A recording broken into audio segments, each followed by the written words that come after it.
Matagumpay na binuksan ngayong araw, Abril 6, ang pagdiriwang ng ikalawang taong anibersaryo ng Munisipalidad ng Kadayangan, SGA Barm, sa pamamagitan ng isang makulay na parada na nilahukan ng mga empleyado ng lokal na pamahalaan at iba't ibang stakeholders ng bayan. Matapos ang parada, isinagawa ang isang maikling programa sa covered court ng munisipalidad na dinaluhan ng mga miyembro ng Sangguniang Bayan at pinangunahan ni Mayor Prof. Duma Mascud ang formal na pagbubukas ng anibersaryo. Tampok ang pagdiriwang, ang temang kasaysayan at kinabukasan, handog ng Kadayangan. Sa naging panayam kay Mayor Mascud, kanyang isinalisay ang pinagmulan ng pagiging ganap na munisipalidad ng Kadayangan.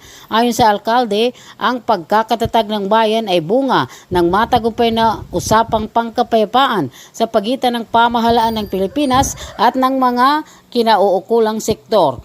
Mula sa dating magulong sitwasyon tungo sa mapayapa at maunlad na pamayanan sa kasalukuyan. Dagdag pa ni Mayor Mascud, bilang tugon sa nararanasang krisis sa presyo ng gasolina, na mahagi ang lokal ng pamahalaan ng bigas sa iba't ibang barangay upang makatulong sa mga residente. Maglalaan din umano ng ayuda sa anyo ng gasolina para sa namamasadang tricycle driver sa bayan. Samantala, ilan sa mga programang dapat abangan sa mga susunod na araw ng selebrasyon ay ang Zumba at Fun Run, tree planting activity, academic competition, basketball at volleyball championship at mga culmination program.